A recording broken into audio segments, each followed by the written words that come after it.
Welcome. I'm coming to you from Baltimore from the System of Care grantee meeting that's going on right now that NTAC is putting on, but I'm really glad that everyone was able to join us. So we'll just get started. As you know, words matter. Words change the tone, the frame, and behavior, and words can change practice.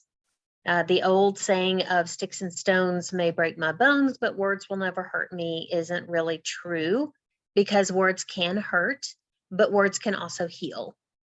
So welcome to the Words Matter series, where we engage in open and authentic discussions about the impact of common terminology used in child serving systems with those that are directly affected by the use of that terminology.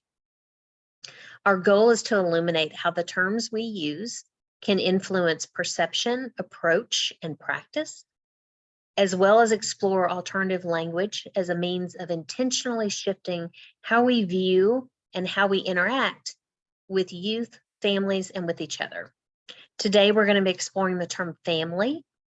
And before we begin, I'd like to ask everyone to take a moment to think about what comes to mind when you think of the term family. We're going to use a Menti poll. So in the chat box, Joanne has put a link for everyone to join. And if you will just respond to that question with your thoughts and your perceptions, what comes to mind when you hear the term family?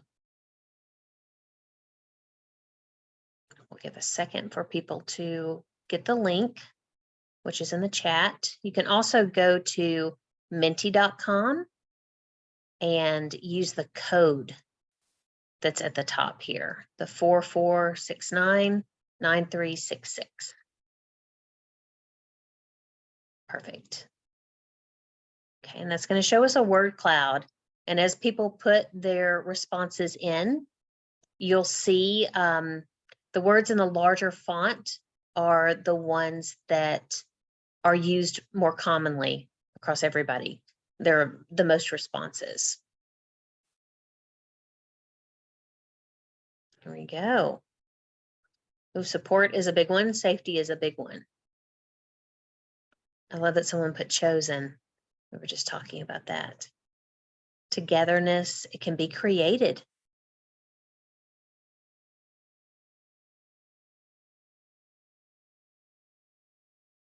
Comfort, responsibility.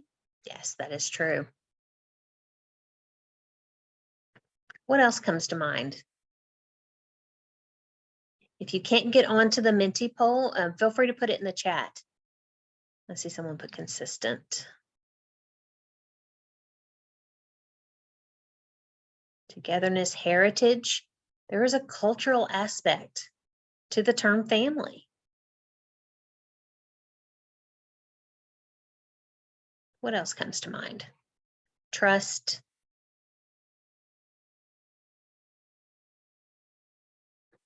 Thank you, Michelle, for adding that to the cloud.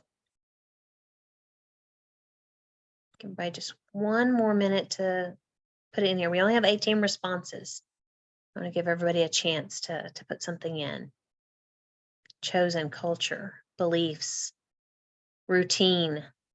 Oh, my family thrives on routine. System, it is a system. But what we're seeing is, you see the biggest font, safety, love, support, togetherness. And we think of family, that's what comes to mind.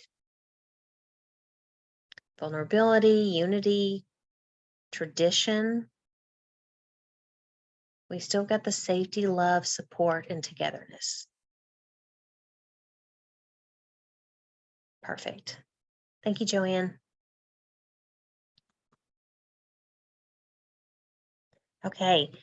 So let's talk about how the definition and the use of the term family impacts youth and families that are involved in child serving systems. We have a great panel of discussants today. We've got Celia, who goes by C, Takahashi, who is a family member and a parent peer support provider in Hawaii. We also have Lynn Irvina, and we're hoping that Nix will join us. Nix Irvina they may not be able to. And so if they're not, we're going to keep on. Lynn has already spoken with them though, and may be able to share some of the things that they wanted to share with us. So Lynn is a grandparent in Washington State. So thank you both for being here and being willing to share your experiences and your perspective. Let's start off with talking about this definition. The traditional view of family is as a group of one or more parents, and that's usually a cisgender mom and a cisgender dad. You know, traditionally, historically, that's what we've looked at.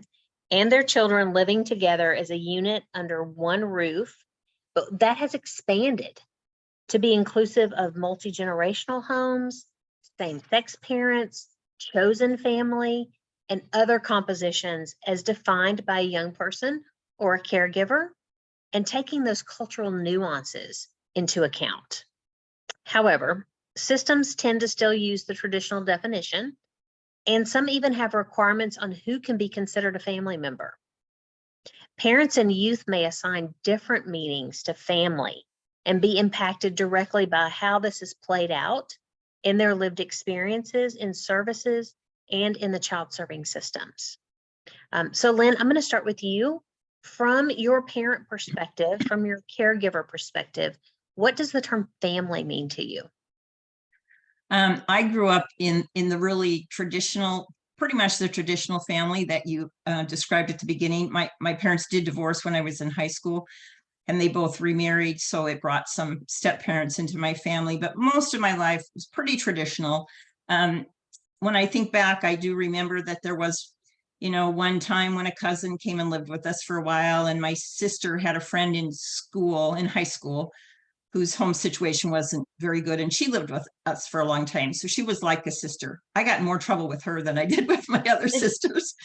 But for me, family, most of the time in my life, it was the pretty traditional definition for me.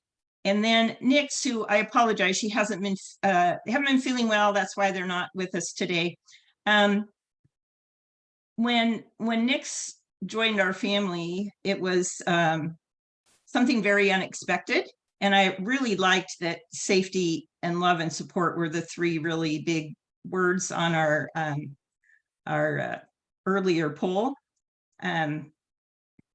Nix was 11 months old when we found out about her. We didn't even know she'd been born. Her father is my son, and he was served with court papers to submit to a paternity test for a child that none of us knew had even been born. Within a week, she was living with us. And as things went on, we got legal custody, and we didn't adopt her until she was 8, because at that point, her mother was willing to agree to it. We didn't want this big, ugly court battle, and we had her in our care, keeping her safe, which was what was so important. Because we found out she was living on the streets, and I couldn't sleep at night knowing that she wasn't safe. Anyway, a little bit about her family. This is what Nix would have shared. She has now 9 siblings. That includes adopted and half siblings. She has never been, and probably never will be, in the same room with all of them. That's because of what we jokingly call it our twisted family tree, but it's unfortunate that it's that way. Her biological parents went on to have other children, none of whom are in their care. So those children are in a variety of other situations.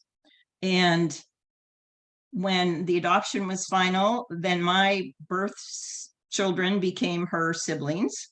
Her biological father is legally a brother. So it can be confusing when we talk to people about family members. Mm-hmm. One of the things that she really wanted to share was the disappointment in the ability to have a relationship with some of those half siblings that are closer to her age than the ones that were adopted. And that has to do with unfortunate circumstances between those children's parents. Mhm. And we're attached, I and my family is attached to the father. And there have been some unfortunate circumstances where the father's not allowed around the children, and therefore the mother has decided none of the father's family is going to be allowed around the children.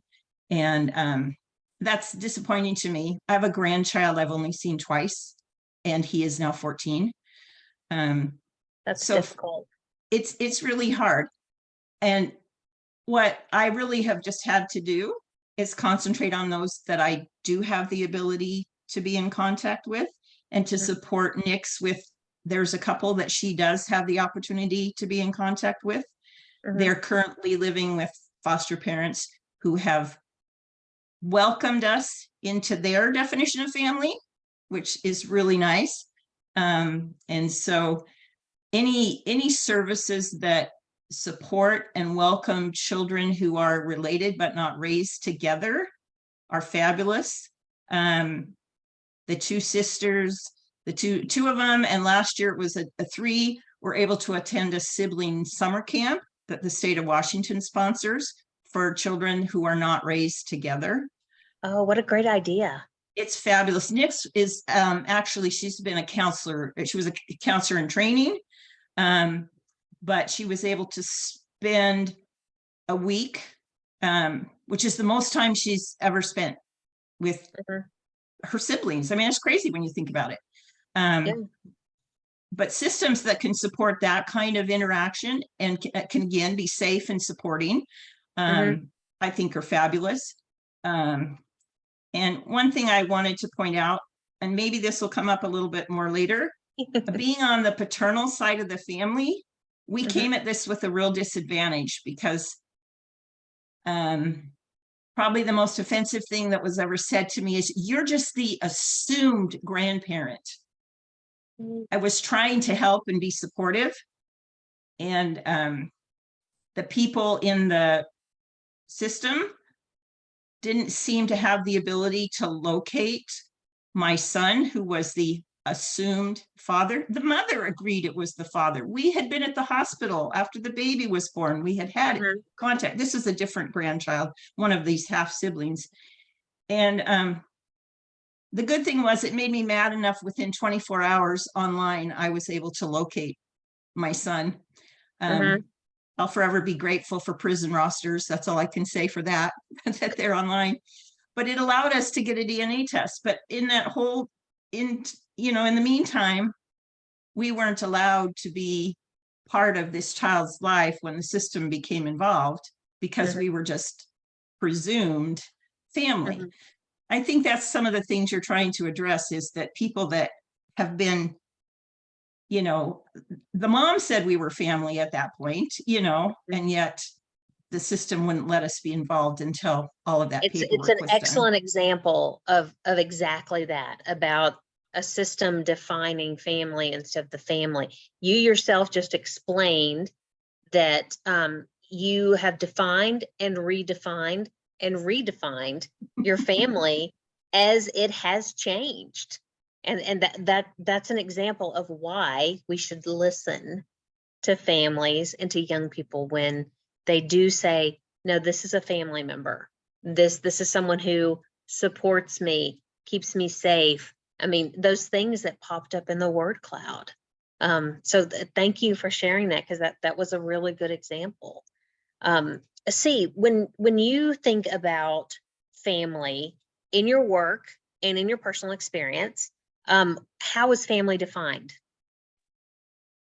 First of all, Millie, thank you so much for allowing me to be here and be a part of this esteemed panel.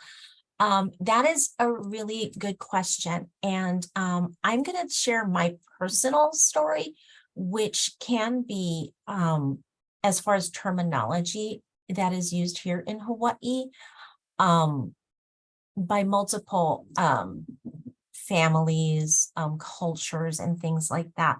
So as you mentioned before, my family, or Ohana, as we say in Olelo o Hawaii, or the Hawaiian language started with a nuclear family.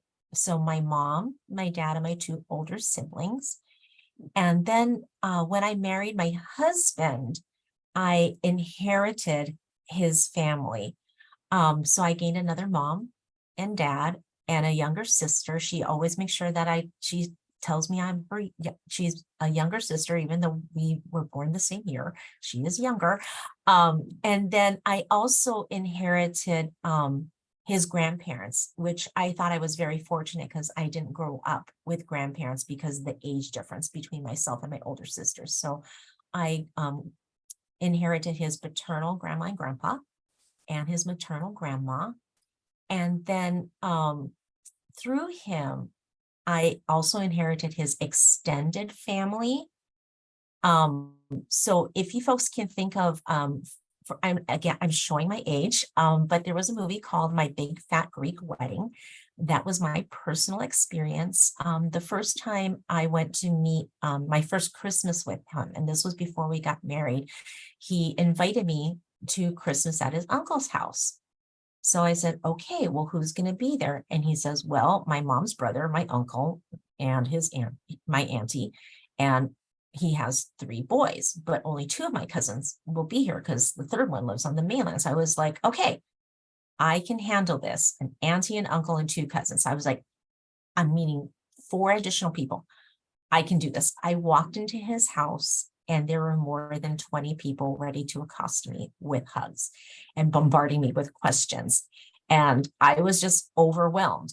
And I said, why didn't you tell me that I was going to meet 20 people or more? And he says, I warned you, you're meeting my family. And it was like 4 people versus 20 more. So he was like, that's my family. So for him, the extension was not that. It was just his family.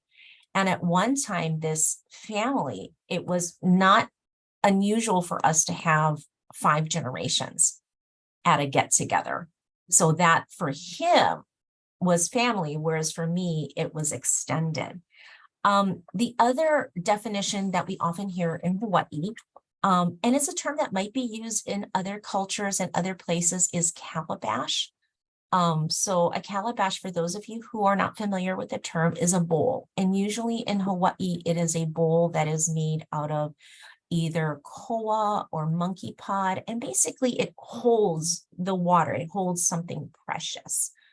So for me, the best example I have of my calabash family is my mom and dad's best friends, who I called Uncle YF and Auntie Florence. And all of their children were my cousins. And I grew up with my cousins, and they're the same age as my sisters, but I always grew up calling them cousins or identifying them as cousin. And then one day I found out that they were not related to me by blood, and I was shocked because they were just always family. They came to our family dinners. We always celebrated Chinese New Year together. So it was then that I discovered that blood does not equal family. It's where those 3 things that popped up in our Mentimeter, that was the love and it was the support. It was being there to celebrate all your milestones in your life. And then I discovered that calabash family is intergenerational. It can go on for other generations. And so with that, when Auntie Florence and Uncle YF's daughter, 2 of their daughters, Jan and Lynn, they actually sent their children to my mom for childcare. So their grandchildren started calling my mom Popo, which is Chinese for grandma. And they called my dad Gongo, which is Chinese for grandfather. And then I was always known as Auntie Celia. So that became generational. And then those 3 kids grew up with my sisters, two of my sisters' 4 children. So those 5 have always referred to them as cousin. And because of that, just like how Lynn and Jan's children called my mom and dad Popo and Gung, my sister's kids started calling Auntie Florence and Uncle YF Popo and Gung. And to this day, they referred to both sets, Mhm. as Kopo and Gungong. So again, it became, a third generation. And the bond between those 5 children is so strong that when Popo and Gungong Choi, Auntie Florence and Uncle YF's granddaughter that came to us for childcare, got married, she not only took pictures with her birth family and extended family, the Chois, and the Kings, the family that she was marrying into, but she insisted on taking pictures with my family. So her cousin, two of her cousins, both of the girls flew in for the wedding with their significant others. So she actually went around the wedding, like rounding us up like cattle. She was like, Chang cousins, Choi cousins, Auntie Celia, Uncle Nathan, Cousin Reese, so she actually rounded us up together because it was so important for her to have those 3 families represented, in pictures to remember her wedding. And now that It's another beautiful example, though, of how chosen each person family. defines their family. Yes. And they choose. It's not just blood, as you said. It's, they do choose. It And is. it can be intergenerational. There's cultural aspects to it. Yeah, it's another great example of that. Yeah, and it was beautiful also because her aunts and uncles, so Popo and Gunggung Choi, Auntie Florence and YF's children, they know my mom and my dad because they grew up with Auntie Cynthia and Uncle Greg. So when Kate was running around, she was yelling, Choi, Chang, cousins, where are you? Let's get together. They were just like, okay, your Auntie Celia's over there. Okay, Uncle Nathan's over there, okay, Tucker, come on, so it was so natural for them to know that, those 5 kids grew up together. And the beautiful thing about it is that when my daughters, because Kate lives on the mainland, when Kate came to her cousin's, my niece's wedding, my children met her for the first time, and there was that instant bond. They shared stories about both of my parents because they had passed. So what was their experience, and for each of them. So so now that Kate has her own son, she's making sure that this little baby grows up knowing that the cousins she grew up with are auntie and uncle, and this is your great aunt Celia, and that you also have other cousins, Auntie Celia's kids are cousins. So it was very, very intergenerational. And those connections are and- critical. Even if Mhm. someone said, no, that's extended family, that's not your nuclear family, it's family. And those connections are pivotal. I want to ask, because we've heard a little bit of this already from Lynn, we have different systems have different requirements and different definitions for family. And sometimes they have different beliefs about what comprise a family, what a family's composition looks like. And when that is not honored, not understood, or it's in a rigid system that doesn't allow for a different type of definition, Mhm. there can be really negative impacts on our young people, on our families, on our grandparents, as Lynn had said, when their family isn't accepted as they define it. From discrimination to not being allowed contact with them or support from their family members. Some of the terminology that comes to it, assumed father, assumed grandparents. No, that's not really your aunt. No, that's not really your brother. All those things that happen. So what are some of the impacts that you've seen or you've experienced based on whether a person's definition of their family is accepted or not? So see, starting with you, in your work, is there something that you have seen happen when a family, the way someone defines their family, whether it's accepted or if it's not, what has happened? In my work, because I don't do direct services, it in my work personally, I haven't experienced that. But is it okay for me to talk about my personal Oh, yes, family absolutely. experience? Mhm. The first thing that pops up into my mind again goes to one of those three children that my mom helped raise, because all three of them called me auntie. So one of them, my nephew, came up to me one day and said, my dad said, you're not my real auntie, because you're not the sister of you're Mhm. not my mom's sister. And I'll be honest, I was shocked. I was insulted, and I was angry, because here's this 6-year-old that has come to my mom for childcare and has called my mom Popo and my dad Gong Gong, and has called me auntie for his entire life. And I changed his diapers. I fed him. I took care of him when he was sick. I went on field trips. I helped plan all of his birthday parties. And when my husband, and I started dating, my husband did all the artistic things for his birthday. And I was just like, how I do these things more than his birth aunts and uncles, his mom's siblings. So I told him, I said, you know what? I said, if you truly feel that way, then I can stop doing all of these auntie things that I do with you, because according to your dad, I'm not your real auntie. So I listed all of the things that, I do for him and with him.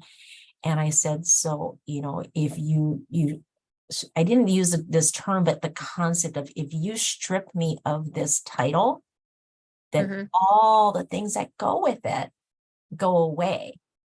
And he never brought it up again. Mhm. Never. And a good So you example. sort of defined the behaviors that go along with being a family member. Yeah. Whether And it's through blood or not. it's that love and that support. We go back again to that Mentimeter, and it's so funny, because he actually called me last month, and he never calls me. So I was just like, okay, honey, what's wrong? Are you okay? Is brother okay? Is mom okay? He goes, oh no, I just wanted Popo's pickle mango recipe, because I got a whole bunch of mangoes.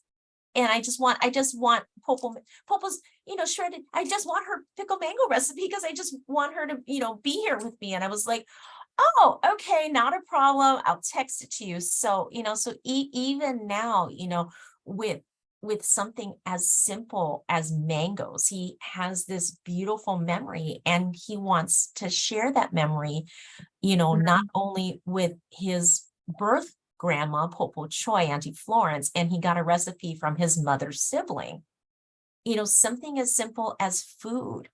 He wanted to bring my We have mom. traditions around food. Yeah. We have, it's not just the family recipes. There are certain meals. If you think about Jewish families, and the meal every Friday evening, and it's part of who you are and part of Exactly. your identity. So Exactly. And a good example of that, Millie, is again, Nathan's family. So what usually is extended family. So his mom and her two twin cousins. So I call them the triplets, because they go everywhere together.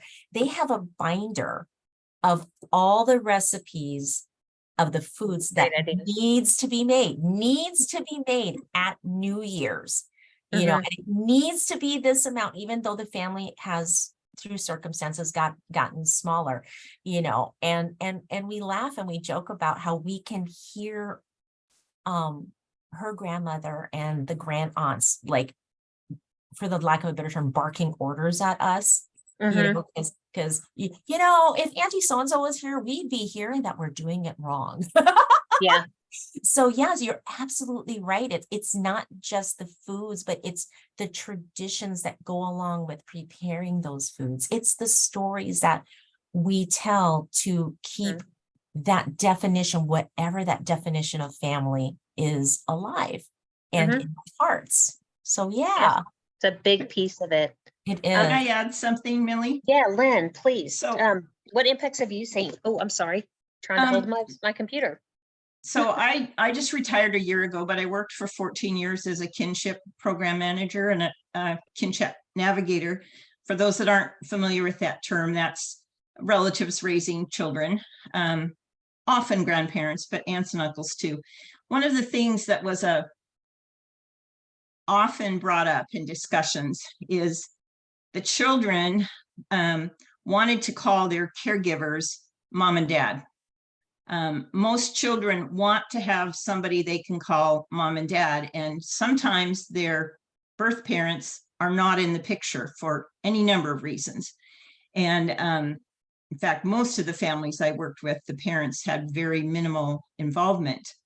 And so there were always, there were some grandparents who said, nope, I'm not the mom, I'm grandma, I want to be called grandma. For me personally, particularly by the time we had adopted, I'd been raising this child for 7 years, and I wanted to be called mom because, like Steve was saying, I had done the diapers, I'd been there at midnight when she was puking, and all of that. And I felt like that's what moms do. But we didn't force her to change what she called us. It was like, it just kind of happened gradually. But technically, when I was mom, sometimes people after the adoption, people would question that, and it wasn't just that I had chosen to be called mom at that point, it was a legal deal. And one time I got so angry, it was a silly little thing, but it's a perfect example. Nix had always wanted me to leave her at this little child care center that was part of the store that we shopped at, and I finally decided I was going to do it one time. And they looked at me and said, well, you can't do that. It's only the parents. And I'm like, I was so mad. I went home and got all my legal papers and I took them back. And I said, look, how can you not, and at that point, it's not like I really wanted her with those people, but I just felt like, they were just being crazy and making assumptions and not willing to take people's word. I understand sometimes there are safety reasons on the other side that they want to be careful, but when a child wants to call somebody auntie or mom, it's kind of a gift that they're giving that person, and to tell them no, I think is really disrespectful to both the child and the adults. And it's kind of laying on your own beliefs onto somebody else and your own definition instead of letting them define based on their experience.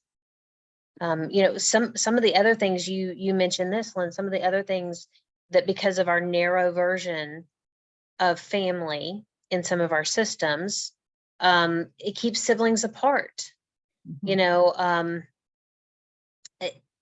Birth, half siblings, the way in which we define it, what you ran into, not being, someone not seeing you as the parent when you have been in the parenting role, and earned being called mom, through blood, sweat, and tears.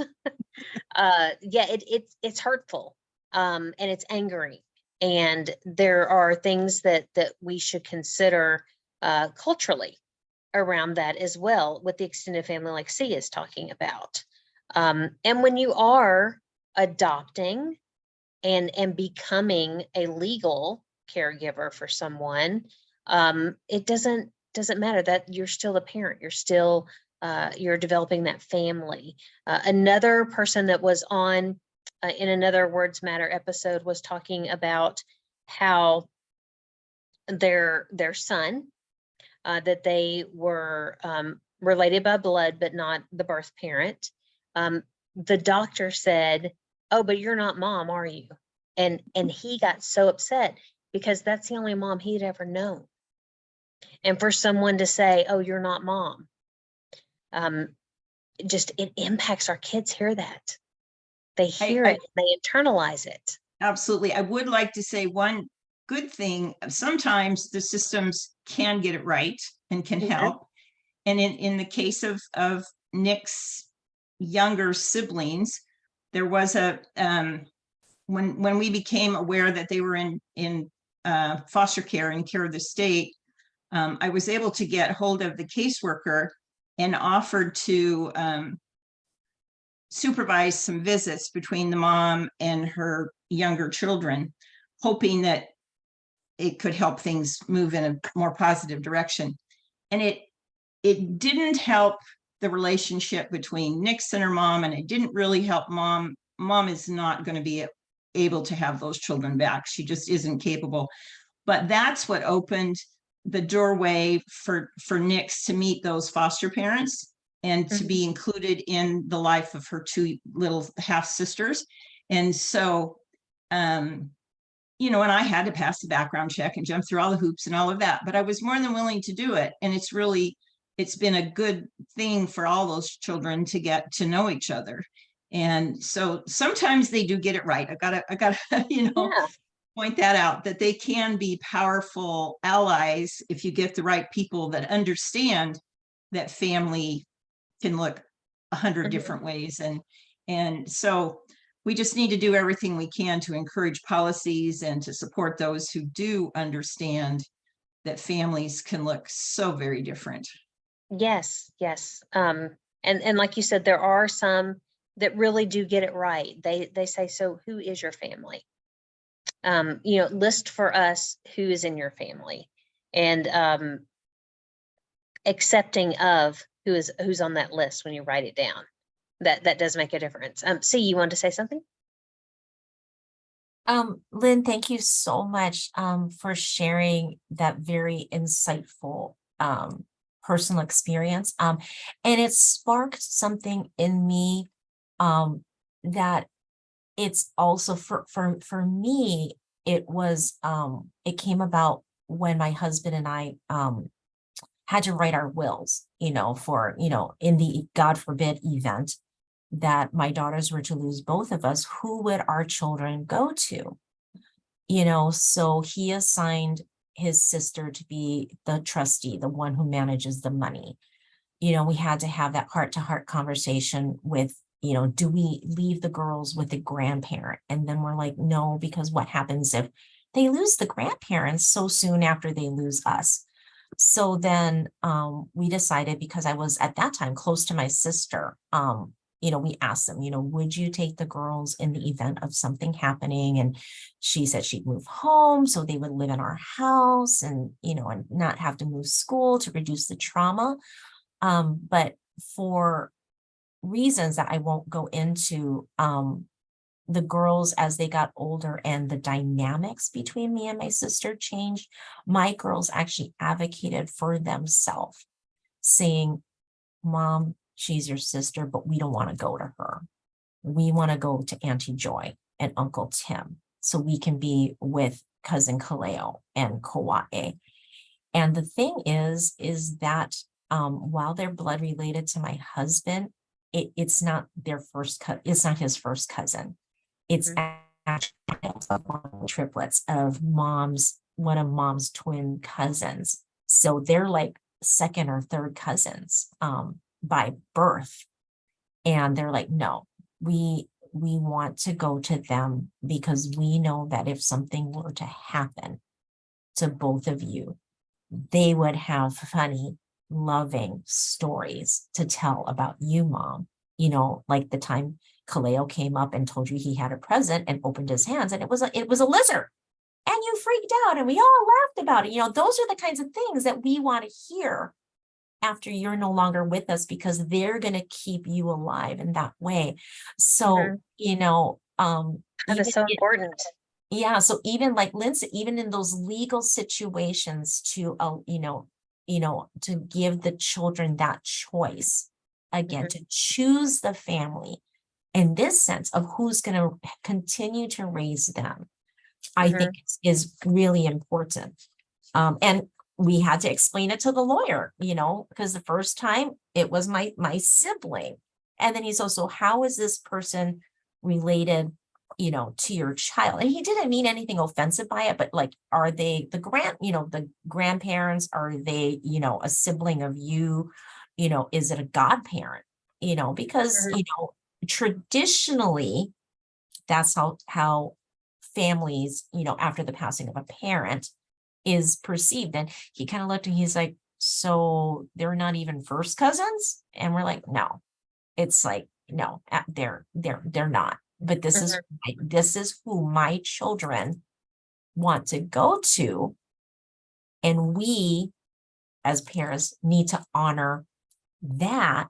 And we also know that they are the people who would best carry on the nurturing, the loving, again, what that Mensameter said, that love and support, that they would be the best people to do that, not just as auntie and uncle, but as cousins, as those two children that my daughters were raised with. And sometimes there's no blood relation. I have friends that are considered family members that my 16-year-old would rather go with my friend McGee than with their paternal grandparents. Absolutely. And so sometimes that's the relationships that are there. No, and that is so true, because my high school best friend, because my husband and I, before we had our daughters, we did all the auntie and uncle things. Like, it was our tradition to take these kids trick-or-treating, and not only trick-or-treating, but I would dress up with the theme. So I was Pikachu for half a decade for all three of their kids. So my best friend wanted, and her husband wanted the kids to go to us, but because of their faith, because we were not Catholic and could not become godparents, they didn't. But again, no blood relation there, but, all three of them to this day call me, auntie, and they call my husband uncle. So love, again, support, safety. Exactly, Kelly. Yeah. And I'm noticing, I'm sorry, go ahead, Lynn. There's a comment in the chat that I wanted to be sure that we talked about for just a minute. Julia's comment about remembering that some children have seen family members keep them away from other parts of the family or use it as a form of control. And that's that can be a really big deal. I mean, it can really divide families. And I do think that we need to be aware of that. And it can take a lot of work to overcome or get around some of that. And in some cases, you may never be able to, which is why I have some grandchildren I'm never allowed to see. And it's unfortunate. And, I could get pretty upset if I dwelt on a lot, but I have other grandchildren and now even great grandchildren that I can certainly concentrate on trying to, incorporate them into our family and share as much love and all of these things that we've talked about. But it does happen, and we have to be aware of that, because some children, particularly those that are working direct service with kids, they may, you may meet them in a place where their idea of family is very different than what you're thinking, and it may not be positive because unfortunately it might have been a family member that caused trauma or abuse to them. And so it's just something to be aware of. I know that's not what we want to focus on. We want to focus on the safety and the love and the support, but it is a real thing, and we can't ignore that. Oh, it's definitely a reality. And it underscores even more why we should listen to kids as who they identify as their safe space and who they identify as family, because sometimes it's not a parent. Sometimes it's not a sibling or an aunt or somebody related by blood. That's a really, really good point. It's the reality of that. I was just noticing, I'm so glad you brought that up. I was just reading through some of the comments about how people are saying honoring the child by asking, who drops you off and who picks you up. Let them know that it's okay how the child sees their village. Mhm. And I really love that part. And then the whole thing about the aunties, they're the ones who attend birthdays, school events, who are there. Family are present and supportive, and they come in different forms. And so we do need to think about, what are some of the solutions? What are some of the ways that we can encourage people to expand how they define families? What are some of the things, like Lynn, in your experience, what are some of the things that were helpful? Like you said, going that back route to be able to have Nick's able to see and interact with some of their siblings. What are some things that you've seen that have worked? Sometimes, C was pointing out some cultural titles, but sometimes allowing children to come up with a name that maybe it's not mom or dad or grandma or grandpa, maybe it's some silly thing, but Mhm. it's what they identify with, that person who cares for them. And the people that need to know will understand, Yeah. but that sometimes can change what other people, the judgment from other people. Mhm. And I know I've had I still find it hard to believe, but people have come up to me for many years and said, "Oh, I can't believe, why are you starting all over? I was 50 when I had this wonderful little gift of an 11-month-old brought to me, and people said, I can't believe you're doing this." And I'm like, why wouldn't I? And a couple of people, I looked them right smack back in the eye and I said, I can't believe that you wouldn't do the same thing if this was your family. And just pointing out that those connections really are there. Even for us, if it was for a child we didn't even know, that she'd even been born. So I think being willing to talk about it. Some people on here have been very kind and said, thank you for sharing your story to me. As part of my work, I've been sharing it for a long time, because I think when people don't talk about what different families look like, then it becomes like it's shameful. And Mhm. I mean, I didn't do anything that made my son end up in prison. It wasn't my fault. And I have other children that were raised in the same home that are wonderful, self-supporting adults caring for their children. And I had to get over that guilt that I had done something. He has his own issues that he continues to struggle with to this day, and he's 42 years old. But you can't be so ashamed that you just don't talk about it. It's like, well, this happened to our family, but because of it, we have this wonderful person who's now part of our life that might not have been otherwise. And I think if you can be as open as possible and educate people that are in positions of making policy or Mhm. legislators. I've had more than one go with legislators that would look at me and say, well, why should we financially support grandma? It's her grandson. Of course she should take care of him. And I've had to just give it back to him and say, is it really right that she doesn't fill her prescription for her heart medication because she's trying to pay for size 15 tennis shoes? Have you priced them lately? Yeah. And just helping people kind of understand that, in my situation, it's been proven that kids do better with families. And yet in the majority of states in our country, people that don't know the children and have graciously taken them in as foster parents get way more support financially and emotionally and medically than relatives who take them in, when we know that kids are safer, more secure, more loved, more supported when they're with Mhm. family. So we have to be willing to speak up and say, we've got our priorities a little backwards here. Not that I don't want to support licensed foster parents. We need Yeah. them. They're wonderful. But we need to find ways to speak up enough that they understand that these families, whatever they look like, need to Mhm. be supported too. Yeah. There's good research behind kinship care. Yeah. And how you define that kin is based on the family. Yes. Inclusive. See, absolutely. Being inclusive. See, what would you add to that? Actions, approaches, strategies that you would encourage that would be more accepting and more respectful of the lived experience of our youth and families. There are two thoughts that I wanted to share. One thought, I do want to jump off of what Lynn was saying. I can't think of the program at this time, but we do have one nonprofit that services Native Hawaiian families to actually go into that kith and kin care. So to actually help blood related relations, whether that be an auntie, uncle, grandma, grandpa, whatever, to support them to be those foster parents.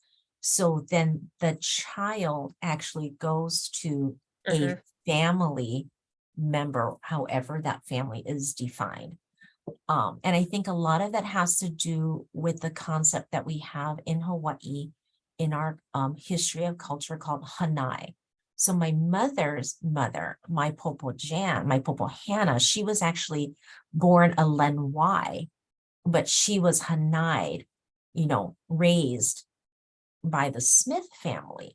So again, makes the family tree even more confusing, but it's that concept. So that Hawaiian concept of, you don't have to be raised within your nuclear family. You can be raised by somebody else who loves, supports, provides love and care to somebody.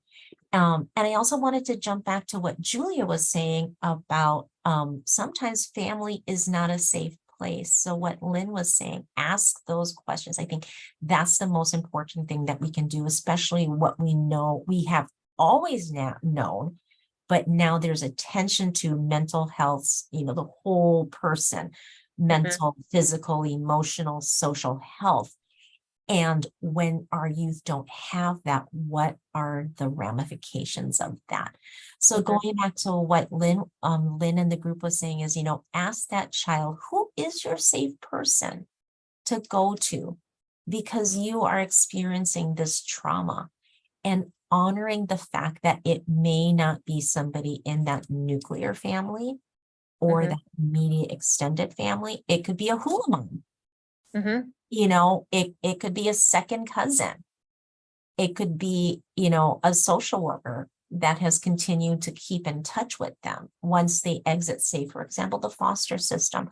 So I think the real best thing that we can do, just reiterate what we were talking about in the chat and here in our panel, was that, to listen to them, listen to how they introduce our families, I think we need to take that time to do that deeper dive to, to get to know the child. So then we get to know how they define family. And not focus, like Lynn said, on focusing on, well, how are they related to you? Is it your mom? Is it your dad? And, and it's I think even on our forms, we have mother and father when it should be caregiver. What if it's mother and mother, father and father? Exactly. Yeah. Exactly. So, just even thinking about that and being inclusive there. Yeah.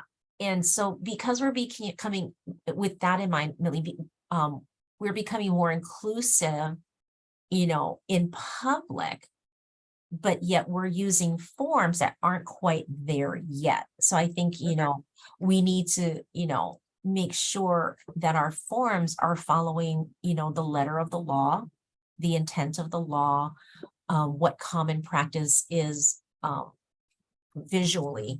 We need to make that documentedly also. So for me, I'm noticing our time. So for me, this is what sticks out in my mind. So the best analogy I can think of is if everybody can kind of think of the Lilo and Stitch movie. For me, that the family, Lilo's family, started off with just her and Nani. But then David came into the family. Well, actually, first, then they grew through adoption because they adopted Stitch. And then that little family grew to 4 people because David helped Nani provide that love and support Mhm. to Lilo to help her grow. And then along came two intergalactic travelers, Boomba and Pleakley. So their little family grew. And then the wonderful part was their social worker, Cobra. Cobra Bubbles became a part of that family because he showed up, for birthdays, for Christmases, to rebuild the house. So even though 90% of that family was not related by blood, they were 100% related through that love, that support, that being together. So I think for me, that is how I define family, and not just that catchphrase of Ohana means nobody gets left behind, which is also applicable here. But for me, it's just that 90% not related, but 100% connected through Mhm. all of those things that were on our Mentimeter. Mhm. And it's those behaviors that Exactly. lead you to define who your family is. So that's absolutely true. We have just a few minutes left. I do have another Menti poll that I wanted to bring up. So thank you, Lynn and C, and please send our best to Nix, and would love to be able to speak with them at another time, and get their perspective on some things and maybe do some other type stuff. So let's return back to those initial perceptions and think about what we've talked about today, some of the things that we've brought up. And I'd like to have everybody answer another Menti poll. What are some of the things that you're committed to doing within your role to promote and support how youth and families define what family is to them? So you just go to menti.com or use the link that's in the chat. And if you had left that open in your browser, you should be able just to go in and answer. And we're going to get some scrolling responses here.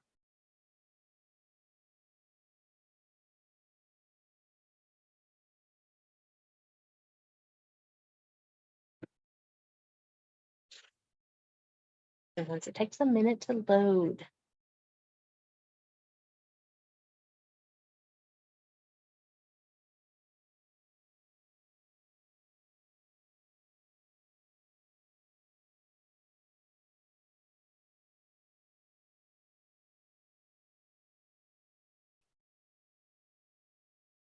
This could be something as simple as asking, youth or families that you're working with, who is part of your family?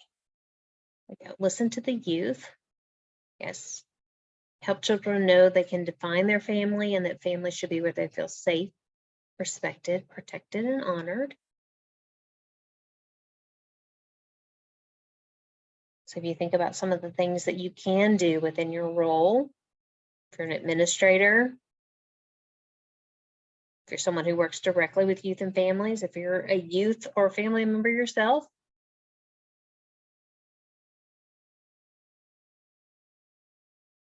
I want to point out as people are responding to this, and I think he had to jump off, but we did have a participant today who, it was Donald, who talked about the importance of having a man, a father figure.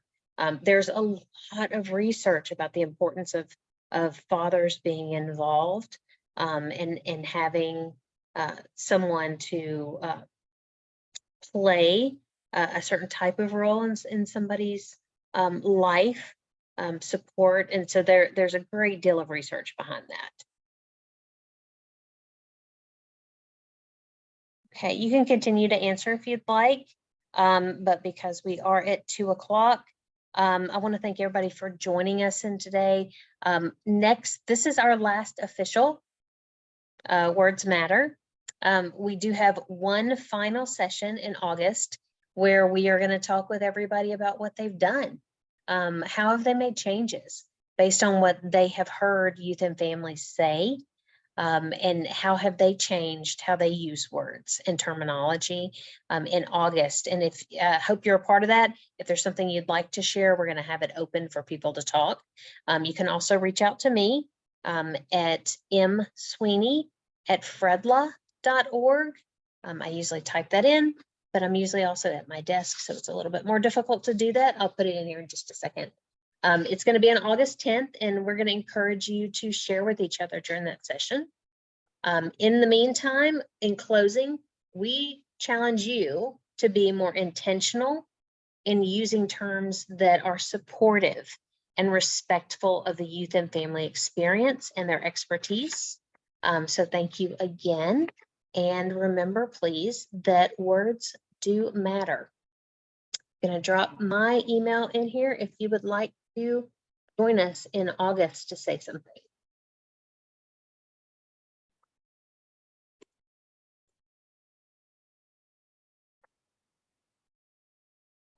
Thank you very much. And QC and Lynn again. And I hope everyone has a good rest of the day. We will see you in August.